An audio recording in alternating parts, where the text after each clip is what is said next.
그린 야지입니다. 2022년 대선이 있고 부동산 정책주를 한번 나눠서 보는 시간을 가져보려고 합니다. 임대주택 관련주들을 먼저 볼 거고 그 뒤에 건설 관련주들을 볼 건데, 부동산 정책은 공통 정책이니까 여기에서 나올 대장을 한번 찾아보자. 앞으로 나올 부동산 대장주를 미리 한번 봐보자. 이런 의미로 영상을 찍겠습니다. 가장 유력한 3인의 대선 후보 말 안 해도 다 아시죠? 그리고 금일 9월 23일입니다.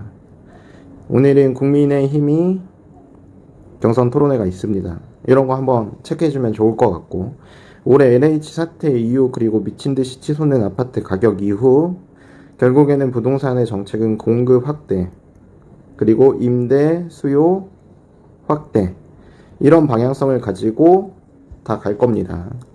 정책이 우선되는 종목들보다 다른 것보다 유리할 것 같아서 인맥 관련된 종목들은 지금은 이제 투자하기가 살짝 꺼려지는 구간이죠. 그러면 우리는 정책이 우선돼서 투자를 좀 해야 되는데 이런 데에 관심을 가져보자, 이런 의미로 가져왔고요. 결국에는 주택 정책이다. 다 알고 계시죠? 공공임대 그리고 주택 확대, 건설, 수혜받을 수 있겠죠. 인테리어, 그리고 공공임대인 리츠, 임대업, 이런 식으로 보면 되는데, 오늘은 임대에 대한 것만 체크를 한번 해보겠습니다. 왜 부동산 정책주인가? 이거를 첫 번째로 볼 거고, 그러면은 종목들의 사업 영위로 접근해야 하는 방법, 그리고 3번 종목의 선정 방법, 이겁니다. 거래량, 사업 검증. 그리고 4번 개별 종목의 특징, 메리트, 그러니까 이거에 대한 특징, 그리고 왜 관련주 편입인지, 그리고 마지막 임대업이지만 수혜받기 힘든 종목들 뭐 있는지, 여기까지 체크해보는 시간 할 겁니다. 왜 부동산 정책주냐? 이재명, 그리고 윤석열, 홍준표는 이제 쿼터 아파트 공급 확대, 이런 부분에 조금 더 포커싱을 해보면 되고, 윤석열도 원가주택, 미친 집값부터 잡아야 결국에는 부동산 정책이 아니라 거의 개혁 수준으로 일어날 거다. 이게 그럼 단일 후보에 국한되는 정책이냐? 아니죠. 단일 후보가 아니라 공통이다. 그럼 공통이니까 당연히 수혜받을 수 있는 종목을 찾아보자, 이런 겁니다. 야당의 경선이 시작을 알리고 있고, 여당에서는 이제 이번 주 주말에 호남권의 슈퍼위크가 있죠. 이런 건 그냥 듣고 체크만 하시면 됩니다. 여기에 따라서 이제 이재명이 본선에 진출하냐 마냐 갈림길에 서 있을 거고, 국민들의 민감한 사항이 되어 있는 부동산에 대한 정책보다는 아까 말씀드린 개혁에 가까운 공통 정책이다. 이게 당연히 본선 대선 토론에서 가장 핫한 정책 이슈가 될 것이다. 누구나 다 알고 있는 거죠. 그 종목들을 살펴볼 건데, 일단 첫 번째 K탑 리츠 먼저 볼 겁니다. 제가 거래량을 먼저 본데 소외되어 있지 않는 흐름을 보이고 시총도 소액입니다.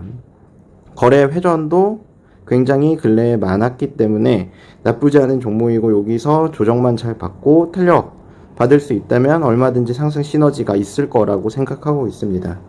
당연히 리츠 회사인 만큼 상업시설에 대한 부동산 임대업을 영위하고 있는데, KMX 지분을 취득하면서 공공임대 사업에 대한 다각화를 검토 중이다.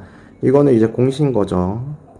요 공시에서 이제 KMX에 대한 지분을 취득을 했고, 이 회사는 건물관리, 사업시설, 유지관리 등을 회사입니다. 이게 만약에 이제 공공임대로 확대가 된다면 지금 KMX는 주택임대 관리하고 있습니다. 그래서 여기서 이제 사업에 대한 수혜를 받을 수 있겠다. K탑 리츠 주주분들이라면 이 부분을 다 알고 계실 건데, 제가 그 전에는 이 공공임대에 대한 기본주택 관련주로 편입이 힘들다라고 했다가 지금 다시 얘기하는 이유와 근거는 뒤에 다시 말씀드릴 거예요. 자, 그리고 두 번째, 홍준표 인맥 관련주 고대동문으로 부각돼 있다. 그러니까 결국엔 인맥이랑 정책의 양수혜가 기대해 볼 수 있다, 이런 거고요. K탑 리츠의 주봉을 보면은 쭉 여기서 올라간 흐름 보였다가 조정받았고, 여기서 거래 회전까지 이쁘게 잘 나왔기 때문에 다시 한번 상승 시너지를 노려볼 수 있는 구간이다 라고 생각하고 있습니다. 여기 2,000원 부근 선의 저항을 돌파해 준다면 다시 한번 상방에 대한 시너지를 기대해 보셔도 될 것 같아요. 지금 주가는 1580원. 오늘 종가 마감이 1570원이었죠. 지금 이거는 장중 캡처에서 이렇게 보이고 있습니다. 다음 볼 거 A리츠 볼 거예요. A리츠는 474억 원인데 거래량과 거래 대금이 약간 적기는 해요. 그리고 여기서 요만큼 이날 빼고 거래 회전이 K타임 리츠만큼 좋아 보이지는 않습니다. 그래서 여기서 거래가 한 번 더 늘어나면서 거래 회전이 요 정도 지속적으로 나오는 구간이 생겨야 상방 돌파 가능성이 보이니까 이런 거는 참고해 주시고요. 똑같이 부동산 임대업 리츠 하고 있고 주상복합에 대한 민간 임대사업 최근에도 영위했다. 이거 부동산 개발 사업을 투자 운용한다. 어디에? 대구에 주상복합 신축 사업을 합니다. 이거를 시작을 이제 21년 3월 26일 날 했고요. 단지 단점 아까 말했죠. 시가총액이 너무 작고 최근 거래 회전율이 높지 않음을 주의해라. 그러니까 얘네들은 아직은 소외되어 있지만 거래 회전이 먼저 동반돼야 상방을 따라갈 수 있다. 이런 얘기죠. 주봉 차트도 한번 보면은 여기서 이렇게 깊은 높은 상승이 나왔다가 조정 요렇게 받고 있죠. 아직 하방 패턴을 벗어나지 못한 모습을 보이는데 여기서 거래가 소외되어 있는 모습은 좋지는 않습니다. 그래도 참고는 해주시고 그 다음 볼 거는 이스타코 볼 겁니다. 거래 대금 오늘 나쁘지 않죠. 거래량도 전에 비해서 작아 보이긴 하지만 전혀 소외되어 있는 거래량이 아닙니다. 거래 회전도 많고 거래량 자체도 많다라고 볼 수 있죠. 시가총액도 1600억 정도로 나쁘지 않은 모습 보이고 있고요. 주업종은 부동산 매매업이고 부동산 업도하고 임대업종으로 분류도 돼 있고요. 미분양된 소유의 오피스텔 상가 등을 임대사업에 적극 활용하고 있다. 이런 거죠. 소외되어 있지 않습니다. 거래량 패턴을 잘 보이고 가격 조정을 받는 모습이다. 근데 가장 큰 단점은 이재명 기본주택 관련주로 부각이 되면서 그 부분이 장점이다 단점이다. 왜 장점이냐 단점이냐. 거래 너무 많고 그리고 상방도 너무 셌다. 이게 장점이다 단점이에요. 먹을 자리를 만들기가 쉽지 않다. 이런 거죠. 이스타코는 이재명 정책 관련주로 언급이 되면서 이재명의 지지율에도 영향을 받았던 종목이기 때문에 앞으로 상승을 더 강하게 이뤄내려면 더 큰 거래 패턴이 보여야 돼요. 이런 부분은 참고해서 매매에 임하시는 게 좋겠죠. 주봉 차트 한번 볼 건데 거래량 전혀 소외되어 있지 않습니다. 여기는 아예 뭐 없는 수준인 거고 상방이 강하게 나왔었기 때문에 최저점 보이시죠?